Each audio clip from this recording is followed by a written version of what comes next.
¿Qué tal? Bienvenidos al curso de seguridad de computadoras o ciberseguridad. Mi nombre es Ramberto Sandoval Arechiga y voy a platicar acerca del capítulo 5 del libro de Stallings and Brown, Computer Security, y nos vamos a enfocar en el tema de la seguridad en las bases de datos y los centros de datos. Nuestros objetivos de aprendizaje de este capítulo son entender la necesidad única para brindar seguridad a la base de datos, separar de las medidas ordinarias de la seguridad computacional que nosotros conocemos y asimismo presentar un repaso de los elementos básicos de los sistemas de administración de base de datos, también presentar los elementos básicos del sistema de base de datos relacional, basados principalmente en SQL, y definir y explicar los ataques de inyección SQL que existen, comparar y contrastar diferentes enfoques del control de acceso a base de datos, explicar cómo la inferencia genera una amenaza a la seguridad en los sistemas de base de datos, y discutir el uso de cifrado en un sistema de base de datos, así como los problemas de seguridad relacionados a los centros de datos. Esta es la agenda del día de hoy. Vamos a tocar todos estos puntos y vamos a empezar con la necesidad para brindar seguridad en las bases de datos. Las razones por las cuales la seguridad en las bases de datos no no va al mismo enfoque, al mismo nivel de la seguridad normal, es debido a que últimamente nosotros nos hemos inclinado o hemos confiado mucho en nuestras bases de datos. ¿Sí? Si fijan, ahorita ya casi todo está en base de datos. Tenemos sistemas web, tenemos sistemas donde tenemos nuestras bases de datos en los centros de datos, todo está en la nube. Entonces, esto también le implica pues mucha importancia justamente a la base de datos, lo cual no ha sido suficiente estudiado. Y bueno, existe un imbalance dramático entre la complejidad de los sistemas de administración de base de datos modernos y las técnicas de seguridad utilizadas para proteger estos sistemas críticos. ¿Sí? Normalmente las bases de datos van mucho más rápido que los sistemas de protección de estos sistemas críticos. Las bases de datos tienen también interacciones sofisticadas o protocolos de interacción sofisticados llamados SQLs, los cuales son mucho más complejos que, por ejemplo, el HTTP utilizado para interactuar con un servicio web. La organización típica normalmente no tiene personal de seguridad de tiempo completo para proteger las bases de datos. O normalmente tenemos dos enfoques, o gente especialista en seguridad o gente especialista en base de datos. Pero un personal especializado en la seguridad de las bases de datos no se encuentra. La mayoría de los ambientes de la empresa consisten en una mezcla heterogénea de plataformas de base de datos, plataformas empresariales y plataformas de sistemas operativos. Y un reto adicional reciente para las organizaciones es el incremento justamente de confiar o utilizar la tecnología de la nube, ¿sí? De la nube hacia el host, como parte, ¿sí? O como toda la base de datos del corporativo.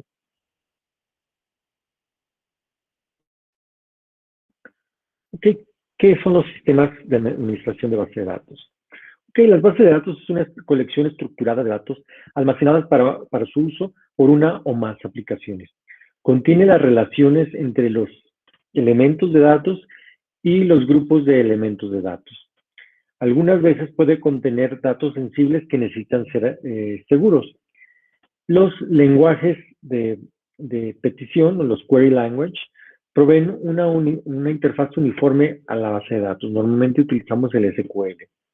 Los sistemas de administración de base de datos, o DBMS por sus siglas en inglés, son un conjunto de programas para construir y mantener la base de datos y ofrecen facilidades por default para hacer búsquedas a múltiples usuarios y aplicaciones. Aquí se presenta una arquitectura típica de un sistema de administración de base de datos.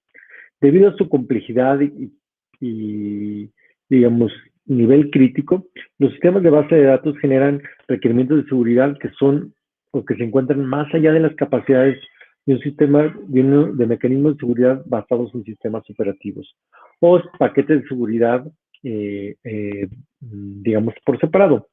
Tenemos, por ejemplo, en la parte de arriba tenemos las peticiones de los usuarios o las aplicaciones de los usuarios, para lo cual utilizamos un procesador de lenguaje de manejo de datos o manipulación de datos, y tenemos un lenguaje de definición de datos. Estos conjuntamente generan lo que son las tablas de descripción de la base de datos, y está conectado a un sistema de administración de base de datos donde tenemos el administrador de transacciones, las tablas de autorización, el manejador de archivos, la base de datos física, es decir, los datos en crudo, y las tablas de acceso concurrente, es decir, quién puede al mismo tiempo escribir o leer o acceder al mismo tiempo a un registro. ¿Qué problemas encontramos en estos sistemas de administración de base de datos? Bueno, los mecanismos de seguridad para los sistemas operativos típicamente controlan el acceso a la lectura y escritura a archivos completos, de tal manera que ellos pueden ser utilizados para leer o escribir cualquier información, por ejemplo, en un archivo personal, pero no pueden ser utilizados para limitar el acceso a registros específicos o campos dentro de ese archivo. Un sistema de administración de base de datos típicamente nos permite este tipo de control de acceso más detallado, nos lo permite especificar. También usualmente habilita los controles de acceso para que puedan ser especificados sobre un intervalo más amplio de comandos, como seleccionar, insertar, actualizar o borrar elementos específicos en la base de datos. Así, los servicios de seguridad y los mecanismos de seguridad son necesarios para diseñar, son necesarios que sean diseñados específicamente para y ser integrados con los sistemas de base de datos. Okay. Vamos a hablar ahora de los bases de datos relacionales. Sí, las bases de datos relacionales normalmente son un conjunto de tablas de datos, ¿sí? Que es justamente el bloque que construye todas las bases de datos relacionales. Cada columna retiene un tipo de dato particular y cada renglón contiene un valor específico para cada columna. Idealmente, la tabla tiene al menos una columna en la cual cada valor es único, de tal manera que nos sirve como identificador para una entrada dada. Por ejemplo, aquí tenemos un modelo de una base de datos relacional, donde podemos ver que tenemos una tabla principal donde tenemos el número telefónico, el apellido, el nombre y la dirección. Y a través del número telefónico podemos tener una tabla de identificación de quién llama, es decir, a través del número telefónico podemos ver si tiene servicio o no tiene servicio, ¿sí? O qué otros, digamos, suscriptores adicionales tiene ese número telefónico o qué otros servicios adicionales, ¿no? Incluso podemos tener otra tabla que sea la historia de los cargos que se le han hecho a ese teléfono y justamente digamos que lo que será la cuenta del mes, ¿sí? O podemos decir la factura del mes para ese número, ¿no? Donde se establece la fecha, el balance, los cargos, ¿sí? La fecha del último pago y la cantidad del último pago, etcétera. Los elementos de un sistema de base de datos relacional. Allá habíamos dicho que, bueno, una parte principal son las tablas, pero también la tabla tiene que tener relaciones, ¿no? Esta relación prácticamente es una tabla plana, ¿sí? Donde los renglones se refieren justamente como a las tuplas y las columnas se refieren como los atributos. Una clave principal o primaria se define como una porción de un renglón utilizado de manera única para identificar un renglón en una tabla. La clave primaria consiste en uno o más nombres de columnas, ¿sí?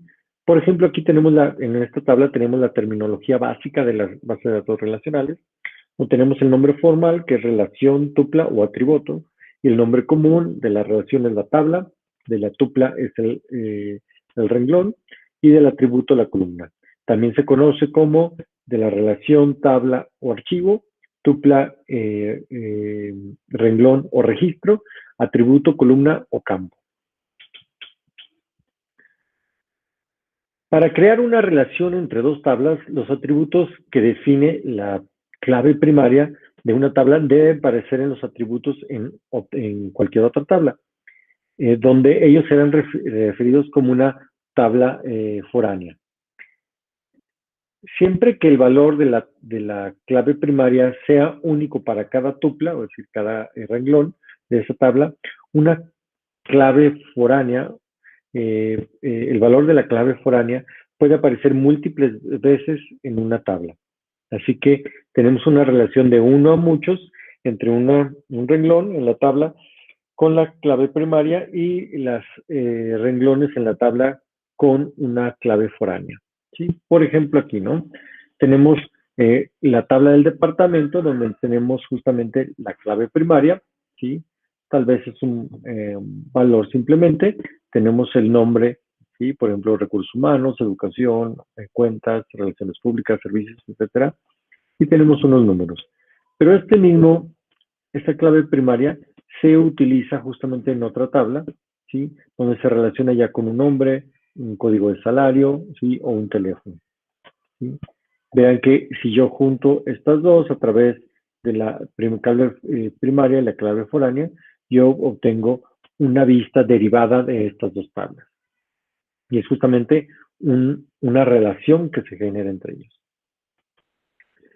Para nosotros poder crear, verificar, buscar y demás en una base de datos relacional, tenemos lo que se conoce como el lenguaje estructurado de peticiones o SQL. ¿Sí? Este es un lenguaje estandarizado que es utilizado para definir esquemas, manipular y hacer peticiones de datos en una base de datos relacional. Existen varias versiones en el estándar ANSI-ISO y una variedad de diferentes implementaciones, pero todos siguen la misma sintaxis básica y semántica. Por ejemplo, aquí tenemos crea tabla, ¿sí? Que se va a llamar departamento y va a tener div, que va a ser un entero y va a ser la clave primaria. The name, que va a ser char de tamaño 30. The account number va a ser char de tamaño 6. O por ejemplo la otra, create table employee, donde tenemos el nombre de tamaño, carácter de tamaño 30, div entera, salary code entera, id entero, que es la clave primaria, el teléfono carácter de 10, sí, la clave foránea, div con referencia al departamento, ¿sí? Y va a ser el div. Okay, el comando básico para sacar información, ¿sí? Es el comando select. Por ejemplo, aquí yo digo selecciona en name, edit, phone de employee, que es la tabla employee, donde div igual a 15. Es decir, busca en la tabla employee los campos name, age, phone, tal que el ID sea 15. ¿Sí? Lo cual me regresa justamente lo que les acabo de comentar. También puedo crear una nueva tabla, ¿sí? O una nueva vista de la nueva tabla utilizando justamente ¿sí? Seleccionando como viene en este ejemplo acá. ¿Sí? Simplemente estos son algunos ejemplos de la funcionalidad de SQL, ¿sí? Algunos que pueden ser utilizados para crear tablas, insertar, borrar datos en las tablas, crear vistas, sacar datos y hacer peticiones. Son algunos comandos. Utilizando estos comandos, sí, un atacante puede hacer justamente inyección de comandos SQL, lo cual se conoce como ataques de inyección SQL.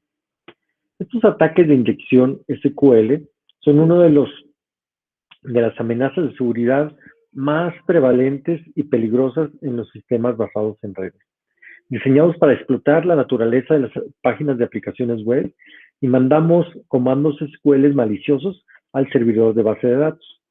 El objetivo más común del ataque es extraer grandes conjuntos de datos y dependiendo del ambiente de inyección SQL, también puede ser explotado para modificar o borrar datos, ejecutar comandos de sistema operativo arbitrarios o lanzar ataques de negación de servicio.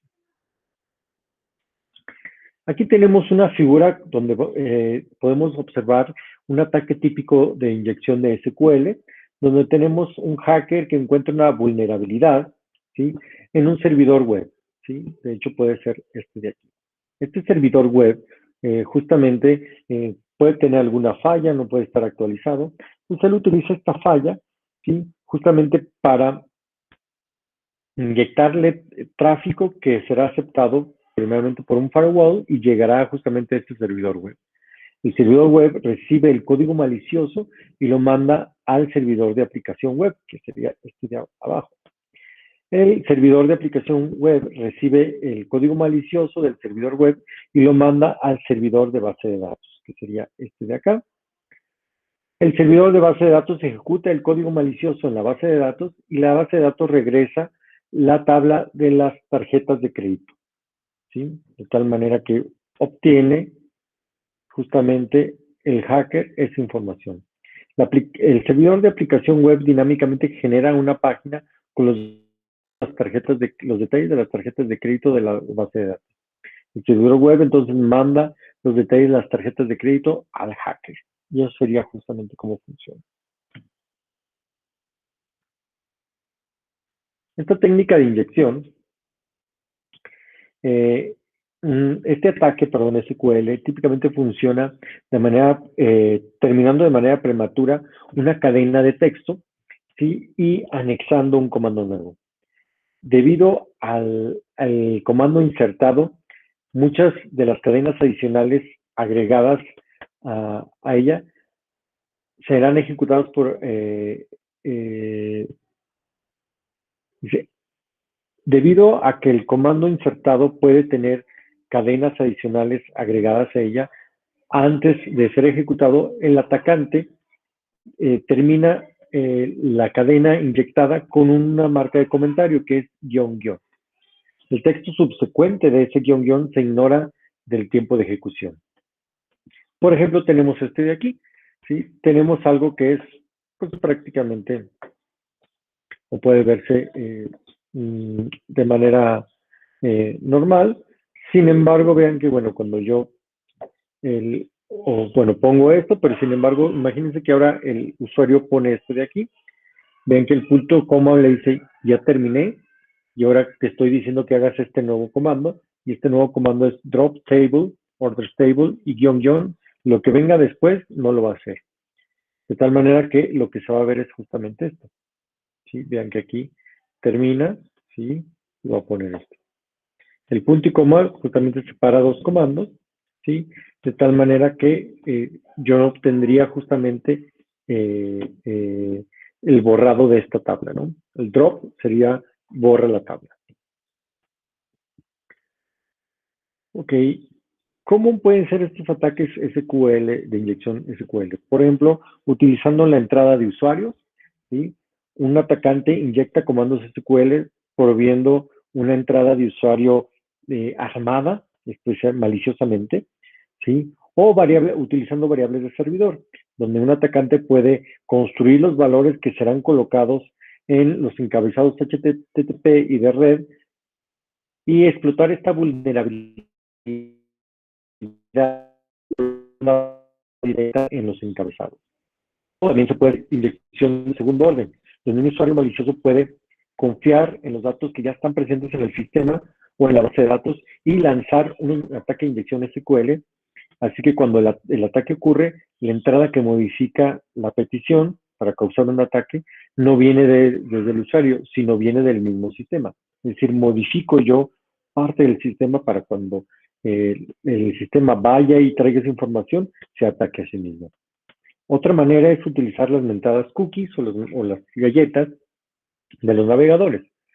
Un atacante puede alterar algunas cookies de tal manera que cuando el servidor de aplicación construye una petición SQL basada en el contenido de la cookie, la estructura y función de la petición se modifica.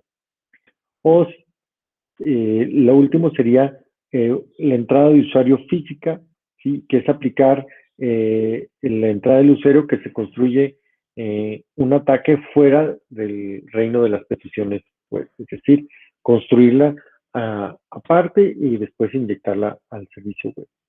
¿Qué tipos de ataque SQLI tenemos? Bueno, el ataque en banda, que utilizamos el mismo canal de comunicación para inyectar el código SQL y recuperar los resultados, donde los datos recuperados son presentados directamente en la aplicación de la página web. El otro es el ataque inferencial, donde no hay una transferencia de datos, pero el atacante es capaz de reconstruir la información mandando peticiones particulares y observando el comportamiento resultante del servidor del sitio web o de la base de datos. El ataque fuera de banda, donde los datos son recuperados utilizando un canal diferente, por ejemplo, un correo con los resultados de la petición, se genera y es mandado al que está intentando entrar. Esto puede ser utilizado cuando existen limitaciones en la recuperación de la información o por la conectividad hacia afuera de la base de datos es un poco laxa. Un ataque en banda puede ser de tres tipos. La tautología, donde un ataque inyecta código de uno o más reglas condicionales que siempre se evalúan en verdad. Debido a que lo condicional es una tautología, es decir, la tautología se refiere a decir lo mismo, pero con otras palabras. En este caso, evaluar una expresión que siempre es verdad, pues es algo redundante. ¿Sí? La petición se evalúa verdad de tal manera, pero se evalúa verdad para todos los renglones de la tabla, de tal manera que yo puedo recuperar toda esa información. Comentario de final de línea. Después de inyectar un código en un campo particular, el código legitimado que sigue se nulifica a través del uso de un comentario de fin de línea, ¿no? Como el ejemplo anterior. O peticiones, digamos, pegadas o anexadas, donde el usuario malicioso puede confiar en los datos ya presentes en el sistema o en la base de datos para lanzar un ataque de inyección SQL, de tal manera que cuando ocurre, ¿sí? La entrada se modifica, la petición puede causar un ataque que no venga del usuario, sino del mismo sistema. Ataque inferencial. Podemos nosotros hacer peticiones ilegales o lógicamente incorrectas. Este ataque permite a un atacante obtener información importante acerca del tipo y estructura de la base de datos del backend de una aplicación web. El atacante se considera como esto lo considera como un paso preliminar o de obtención de información para otros ataques.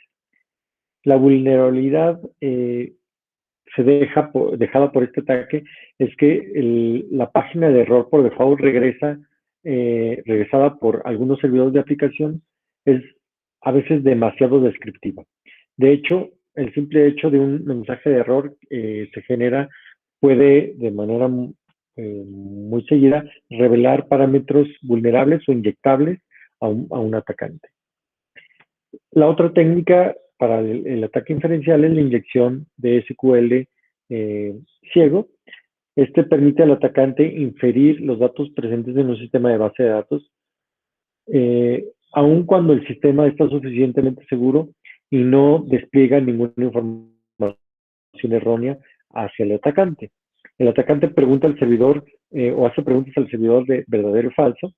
Si la condición inyectada se evalúa verdadero, el sitio continúa de manera normal.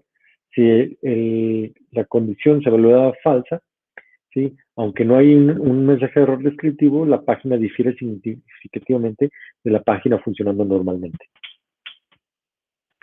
¿Qué contramedidas tenemos para la inyección de SQL? Tenemos tres tipos.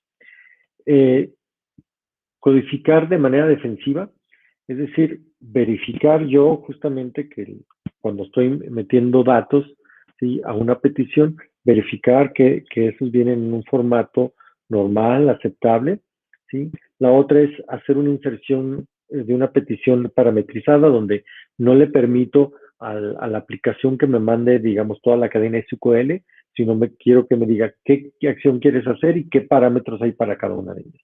Y yo formo justamente eso antes de, bueno, primeramente valido esa parte. Lo otro es el SQL DOM, donde ya es una API que te permite hacer justamente lo anterior, verificar de manera confiable, ¿sí? A través de una API donde tú le das justamente cadenas válidas para generar estas peticiones SQL. La otra es la detección, ¿sí? Donde primeramente o los ataques SQL y de inyección SQL ya tienen más o menos un comportamiento, entonces yo detecto ese comportamiento y digo, me están atacando, ¿no?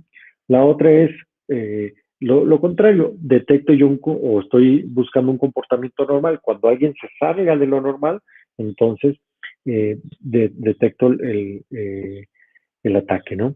Y la otra es justamente tener un análisis de código, ¿sí? Donde yo pueda observar justamente eh, mm, o de manera puntual lo que está sucediendo en tiempo real, donde todo el código está queriendo entrar a mi SQL, lo estoy analizando. La otra es la prevención en tiempo real, donde justamente verifico las peticiones en tiempo real y yo verifico que ellos se conformen justamente con un modelo o esperado, ¿no? O las peticiones esperadas. Ok, y después pasamos justamente a lo que es el control de acceso a las bases de datos. El control de acceso a las bases de datos determina previamente si el usuario tiene acceso a la base de datos completa o solamente una porción de ella.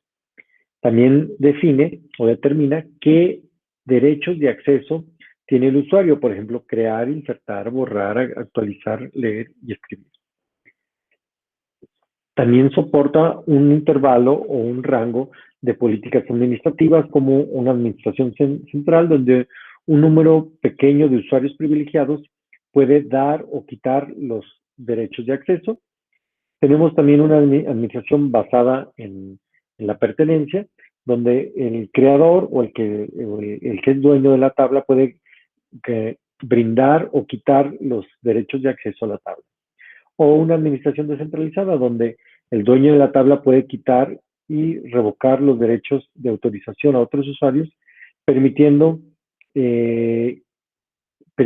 a ellos dar y revocar accesos, pero los derechos de acceso a la tabla. Sí, es decir, como en cascada. El control de acceso a SQL. Tenemos dos comandos para manejar el acceso o administrar los derechos de acceso. El comando grant, que se utiliza para brindar uno o más derechos de acceso y pueden ser asignados a un usuario o a un rol. La otra es revoke, que quita los derechos de acceso. Los accesos típicos, los derechos de acceso típicos son seleccionar, insertar, actualizar, borrar y referenciar. Vean un esquema, por ejemplo, como este, ¿no? Aquí Anne le está dando acceso en un tiempo 10 a Bob, en un tiempo 20 a Chris. Bob después le da acceso en un tiempo 30 a David, y Chris le da también a David en un tiempo 50, y después David a Ellen, Frank, Jim, etc. Pero imagínense que en algún momento David ya no debe tener acceso, según Bob. Entonces Bob le quita el acceso, pero como David también le fue otorgado el acceso a través de Chris, David todavía se queda con un acceso, de tal manera que mantiene los derechos aunque se los hayan, o en este caso Bob, se los haya retirado. ¿Okay? Control de acceso basado en roles. ¿Sí? El control de acceso basado en roles facilita la carga administrativa y mejora la seguridad. Provee las siguientes características. Tenemos roles para crear y borrar. Definimos permisos para un rol y asignamos y cancelamos las asignaciones de usuarios a estos roles. Tenemos, por ejemplo, 3 roles. El propietario de aplicación, que es un usuario final, quien es dueño de los objetos de la base de datos como parte de una aplicación. El usuario final es aquel que opera la base de datos o los objetos de la base de datos a través de aplicaciones particulares, pero no es dueño de ninguno de los objetos de la base de datos.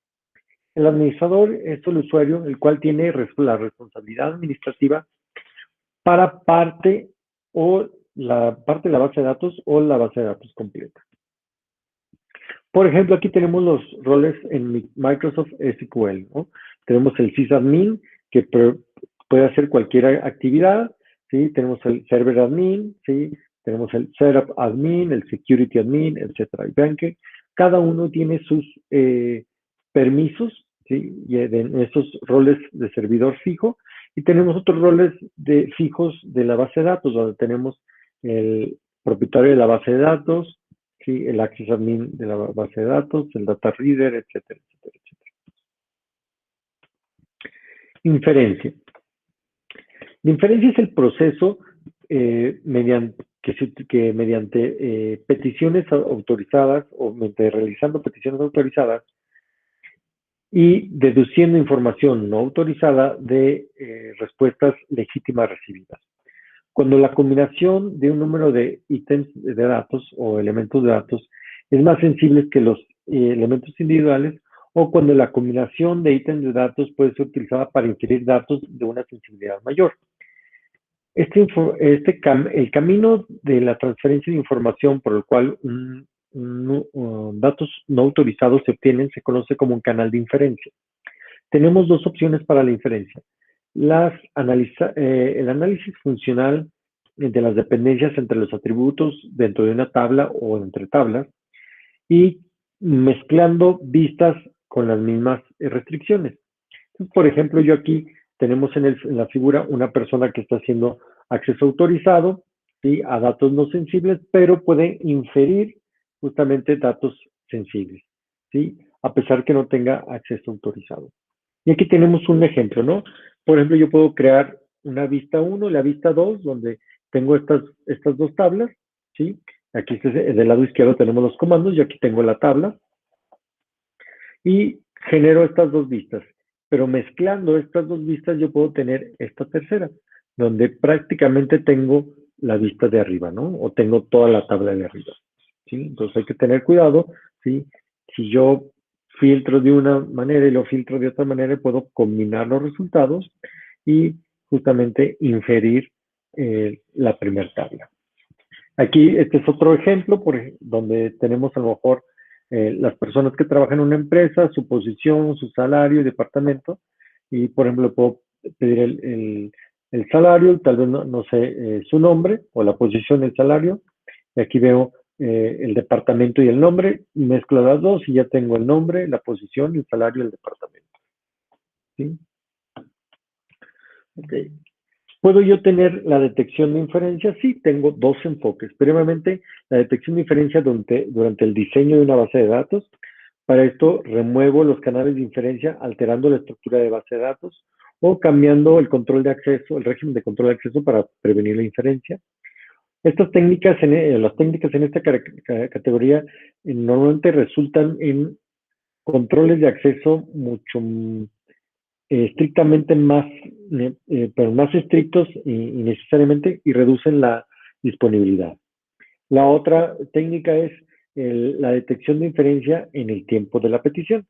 Este enfoque busca eliminar los canales de inferencia durante las peticiones, una serie de peticiones. Si un canal de interferencia es detectado, entonces la petición se niega o se altera. Bien.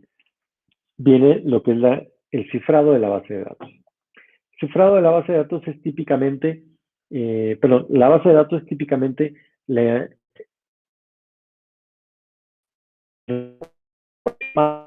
cualquier organización y debe ser protegido de capas de seguridad. Por ejemplo, firewalls, mecanismos de autentificación, sistemas de control de acceso generales y sistemas de control de acceso a base de datos. El cifrado se convierte en la última línea de defensa de la seguridad en base de datos. El cifrado puede ser aplicado a toda la base de datos o a nivel de registro, ¿sí? O a nivel de atributo, es decir, algunos renglones en la parte de registro o el nivel de atributo, que serían algunas columnas, o a nivel de campo individual. ¿Cuáles son las desventajas del cifrado? Pues el manejo de las claves. Usuarios autorizados tienen que tener acceso a una clave de cifrado para los datos que ellos quieren accesar. Debido a que una base de datos es típicamente accesible a un gran amplio intervalo de usuarios y un número de aplicaciones, proveer claves seguras a todas estas partes de los usuarios autorizados de la base de datos y aplicaciones es una tarea compleja.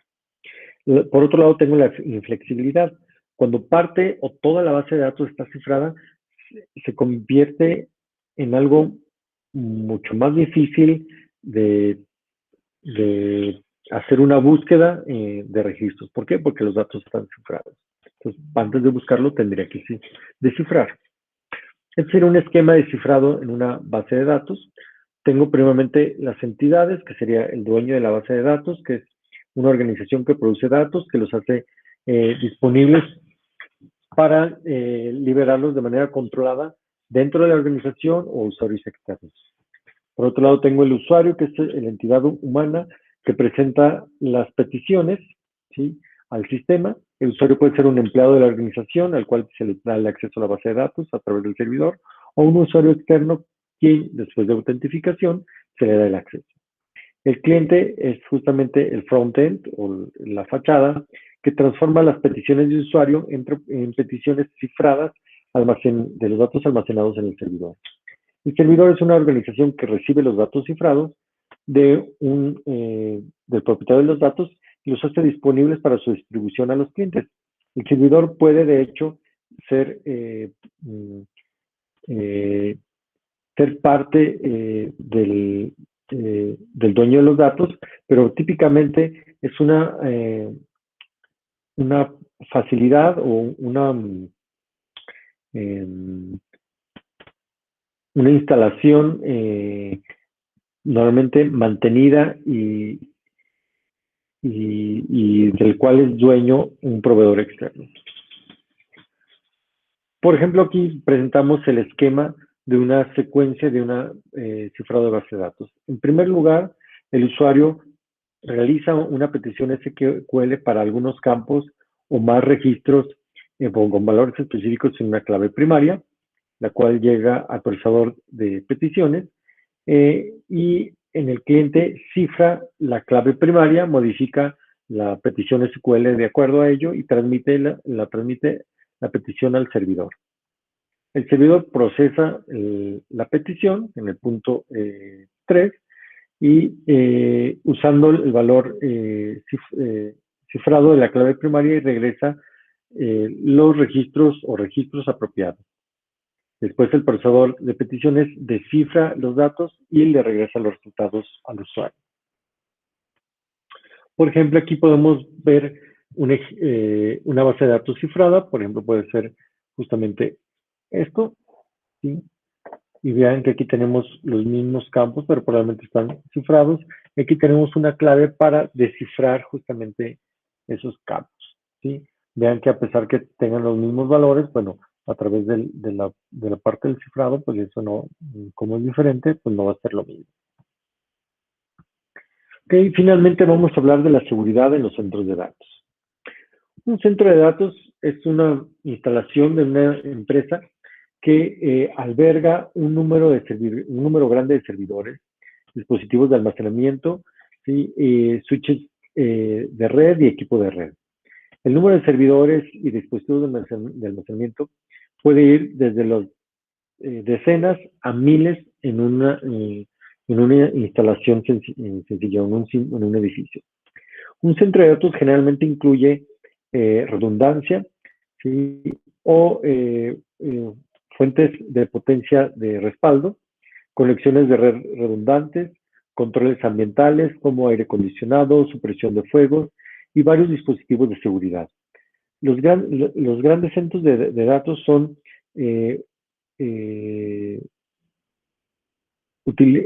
hacen operaciones de escala industrial, utilizan mucho más electricidad que un pueblo pequeño o una ciudad pequeña. Un centro de datos puede ocupar un cuarto de un edificio o uno o más pisos o un edificio entero. Aquí vamos a presentar los elementos de un centro de datos. Tenemos el Cross Connect, que es un dispositivo que habilita la terminación de cables y también la interconexión con otro cableado o equipo. Tenemos el cableado horizontal, que es cualquier cableado que es utilizado para conectar desde el closet de cableado de este piso hasta digamos, las placas de los muros en las áreas de trabajo para proveer una red de área local, LAN, ¿sí? O para que se conecten a través de esa LAN, ¿sí? Servidores o cualquier otro equipo digital de la red. El término horizontal se utiliza ya que este cableado típicamente va a lo largo del piso, ya sea en el techo o en un falso plafón o en el piso, justamente en un piso elevado, ¿no? Tenemos el cableado de backbone que corre entre cuartos de centros de datos o entre closet, ¿sí? Que sería el punto de conexión principal del edificio. ¿Sí? Entonces, por ejemplo, aquí tenemos un ruteador que sería justamente la puerta de entrada, luego veríamos varios switches, donde cada switch tiene conectado, ¿sí? Varios servidores o racks de almacenamiento, ¿no? Entonces, justamente lo que vemos en esta figura de acá, todo este equipo justamente tiene su switch ahí y tiene varios equipos y cada closet tiene uno de ellos. Las consideraciones de seguridad en centros de datos. Bueno, primeramente, tener en cuenta que son cantidades masivas de datos que están localizados en un espacio físico confinado, interconectados con cableado de conexión directa, accesibles a través de una red de conexiones de red externa, que una vez que pasan los límites o que pasa este límite, pues digamos que la amenaza que pueden que se puede lograr se ataca todo el complejo, ¿no? Típicamente representan el, el activo más grande de una empresa. Las amenazas importantes que puede haber para un centro de datos es la negación de servicio, ¿sí? Las amenazas persistentes avanzadas de ataques dirigidos, ¿sí? Eh, eh, los rompimientos o los alcances de privacidad o cuando se rompe la privacidad, cuando nosotros explotamos una aplicación a través de una inyección SQL o cuando inyectamos malware, es decir, tenemos un software, según esto nosotros lo instalamos, pero también se instaló otro software que es maligno, ¿sí? Y las amenazas de la seguridad física, es decir, que físicamente alguien puede entrar a manipular nuestros datos. Tenemos un modelo de seguridad en centros de datos donde tenemos previamente la seguridad de datos, donde hablamos de cifrado, políticas de password, identificaciones seguras, protección de datos, ¿sí? A través de un estándar ISO, enmascaramiento de datos, retención de datos, etcétera. Luego tenemos la seguridad de la red, donde tenemos firewalls, antivirus, ¿sí? Prevención y detección de intrusiones, autentificación, etcétera, ¿no? La seguridad física, donde tenemos vigilancia, ¿sí?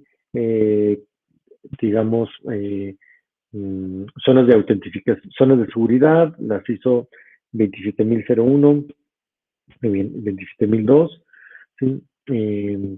Después tenemos la seguridad del sitio, donde tenemos utilidades redundantes, ¿sí? Zonas de buffer, barreras contra impactos, puntos de entrada, ¿sí? Cámaras y demás, ¿no?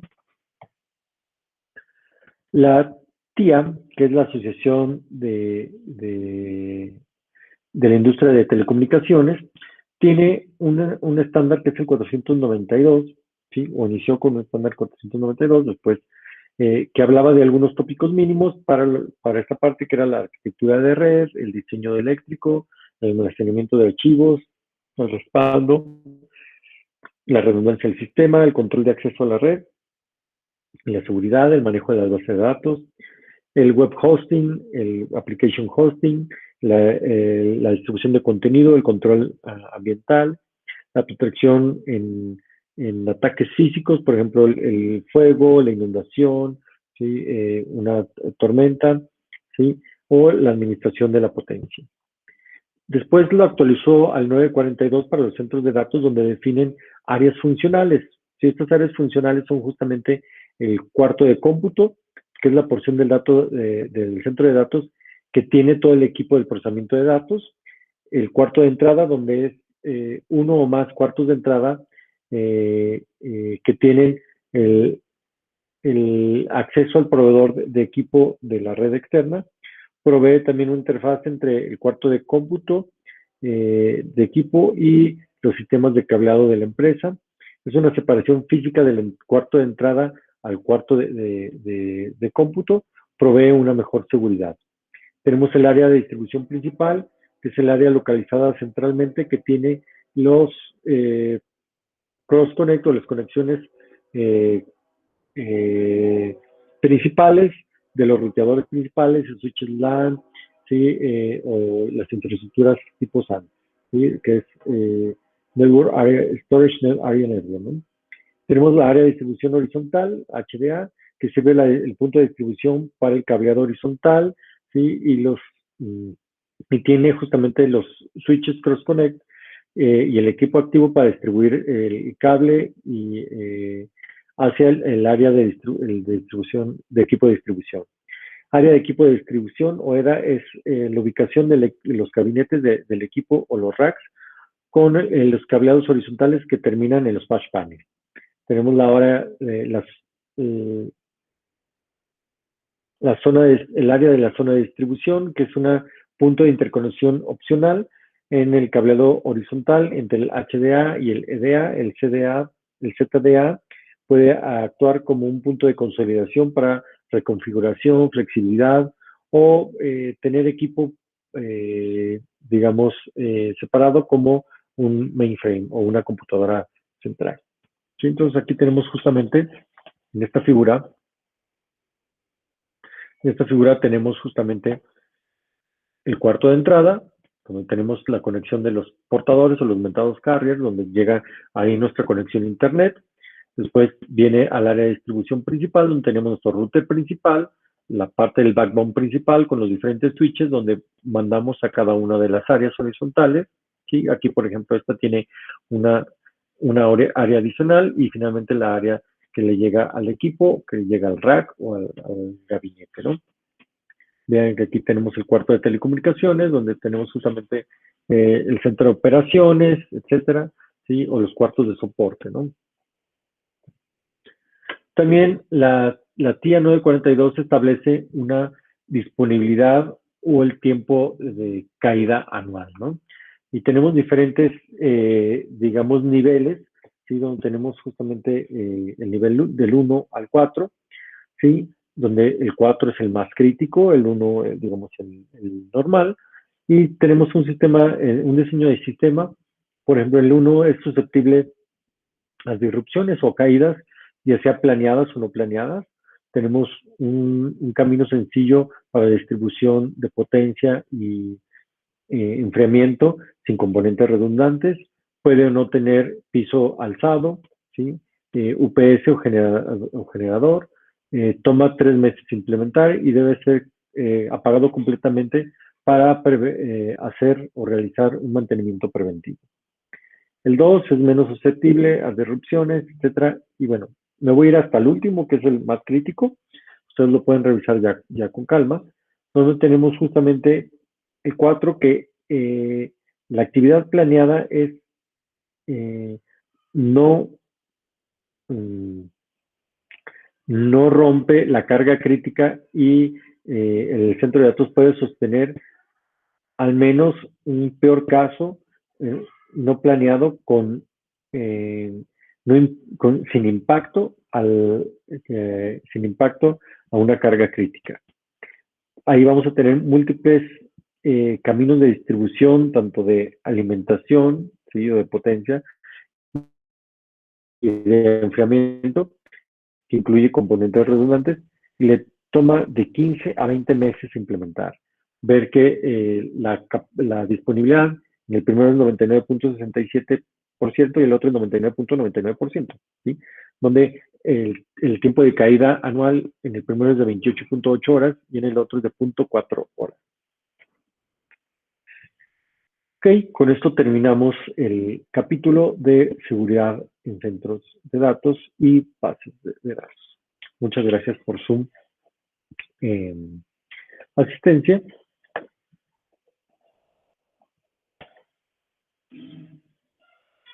Y nos vemos en clase.